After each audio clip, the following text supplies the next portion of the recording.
The X Division was always a shining light in TNA, full of great talent and great matches. However, TNA absolutely killed the X Division with some absolutely awful decision making and awful booking decisions.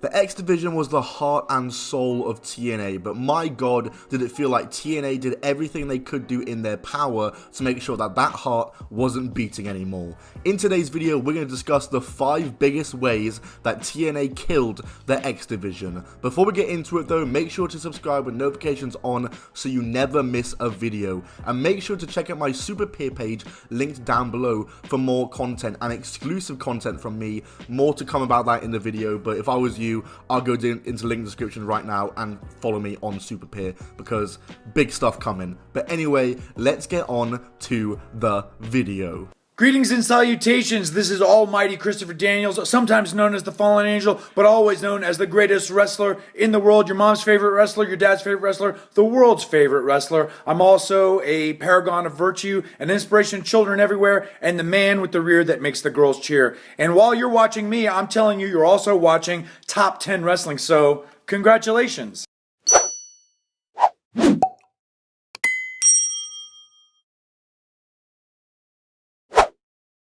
Number 5, stupid gimmick matches. In my personal and humble opinion, the best TNA original stipulation match of all time is without a doubt the Ultimate X.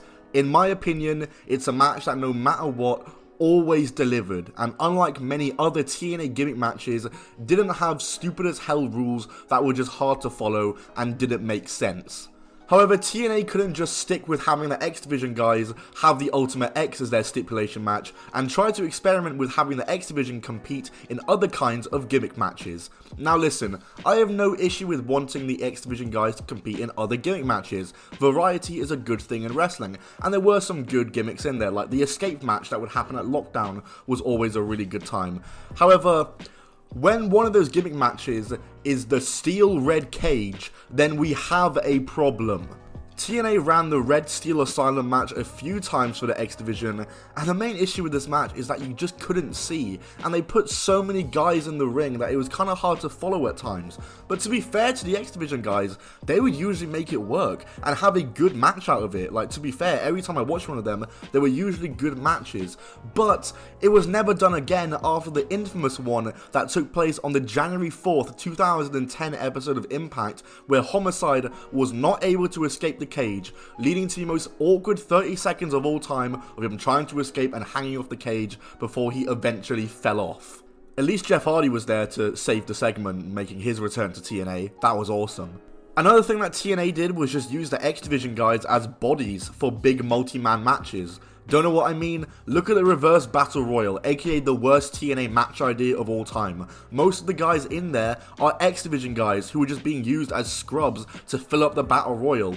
Kind of makes the guys look like, I don't know, jokes. Number 4, firing and failing to hold on to some of the best X Division stars. TNA had a real problem firing wrestlers when they were younger and huge assets to the company, and many of the guys that were fired in this way were X Division guys. For example, did you know that P.E. Williams was just 27 when he got axed from TNA the first time? 27, that's right, the guy who was a multi-time X Division champion, synonymous with TNA, and invented quite possibly the most famous wrestling move of all time, was fired at 27. Just to put that into perspective, that is 1 year younger than Sammy Guevara. Imagine AEW today just fired Sammy Guevara, would make 0 sense. Another guy that got done dirty in TNA was Jay Lethal. Lethal was 20 years old when he debuted with TNA and went on to become one of the faces of the X Division, with 6 title reigns, the Black Machismo gimmick, and some amazing matches and segments under his belt. But take a wild guess and figure out what happened. In April 2011, Jay Lethal was released by TNA. He was about to turn 26. Just 3 months prior to this, he was the champ. He was the X Division champ just 3 months before this, and less than a year before this, he was involved in that legendary angle with Ric Flair, which was huge for TNA. How did they screw him up? And finally, the final one, and perhaps the worst of them to me, was how they did Amazing Red. So many top guys in wrestling today owe their damn careers to Amazing Red. He was truly an innovator and a guy who never got the big break he deserved. Red's defining moments in TNA were as X Division champ, where he was a 3-time champion and got to show the world how good he was. However, TNA let him go one too many times, stuck him with awful gimmicks like Sangriento, and ultimately his TNA career just never took off. Absolutely piss poor from TNA. Coming in at number 3, No Job Rob. Another thing that TNA did was the X Division was they would get main event guys to enter the X Division and win the title to absolutely nobody's benefit except their own, and very much at the expense of the X Division. And one such case was when RVD won the title. Now RVD has been given the nickname of No Job Rob by TNA fans due to the fact, well, he wouldn't do the job. RVD was a serial winner in TNA, and he was never quiet about his time in TNA, and considered himself to be above the rest, which meant him as X Division champion was never gonna end well. He held the title for about 6 months, defeating the likes of Zema Ion, Joey Ryan, Kid Cash, Kenny King, Kazarian, and Christian York, remember him, to retain the title, all while burying the division in the interviews. It was the last thing the X Division needed at this time. This was an awful period for the X Division, and by this point the title was already buried, and that is thanks in part to number 2, Abyss as X Division champion. I love Abyss. I think he is synonymous with TNA. He deserved more, should have had a proper world title reign, shouldn't have been portrayed as such an idiot. However, him winning the X Division title was the worst thing they could have possibly done with him. He won the X Division title in a storyline that was meant to give him more heat, where he was bullying smaller wrestlers. However, Abyss just wasn't the right fit for this, because while non-traditional X Division guys like Kurt Angle worked, because they were fast-paced, they could wrestle that style, but Abyss winning the title meant that his matches were dominant, and his smaller opponents looked like absolute scrubs against him. And obviously the beauty of the X Division was that there was no limits, and you could have these bigger guys competing in these higher risk matches, but with Abyss, you didn't get that, and the concept of the X Division was severely damaged as a result.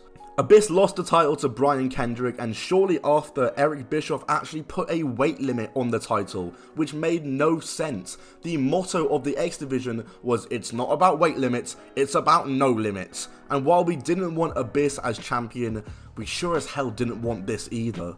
Before we go to number 1, I want to talk to you guys about SuperPeer. I am partnering with SuperPeer to bring you guys more exclusive content that you guys can check out from me over on my SuperPeer page, linked down below, or at superpeer.com/top10wrestling. You can sign up there and you can subscribe to my channel on SuperPeer for free, or you can take it one step further and subscribe for a $5 monthly fee, where you will get extra perks and extra content from me. I'm going to have my first live stream there relatively soon, so you're going to want to follow me on SuperPeer, link down below. Please do, it would really help me out. Check out SuperPeer, links down below, subscribe, all that jazz, and let's get on to the video. Let's go to number 1. Number 1, Samoa Joe losing the title to Kurt Angle. Let me first state, I have zero issue with Kurt Angle winning the title. I actually also have zero issue with Samoa Joe being the one to lose the title.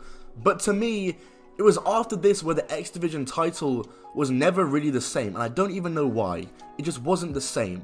There were definitely some issues with Angle winning the title though. The way he won the title was in a winner-takes-all match, where Angle now held every TNA title, and it made the X Division title just sort of seem like a prop and a side piece in his big title collection. And in a way, Angle beating Joe for the title was symbolic. Once again, I have no issue with either guy winning or losing, but Samoa Joe was TNA through and through. He was a homegrown X Division star, arguably the greatest X Division wrestler of all time, whereas Kurt Angle was a mainstream star, made his name in another wrestling promotion, and was a main event guy who went into the X Division and won the title, well, just for the hell of it, to add to his title collection, for it to become just his toy. And I don't know, to me, in some way that's kind of symbolic of what TNA's philosophy as a whole was. The mainstream bigger names always got chosen over the homegrown TNA guys, which I can understand ratings wise, But it just absolutely echoes the sentiment of Samoa Joe's shoot promo on Scott Hall when he no-showed.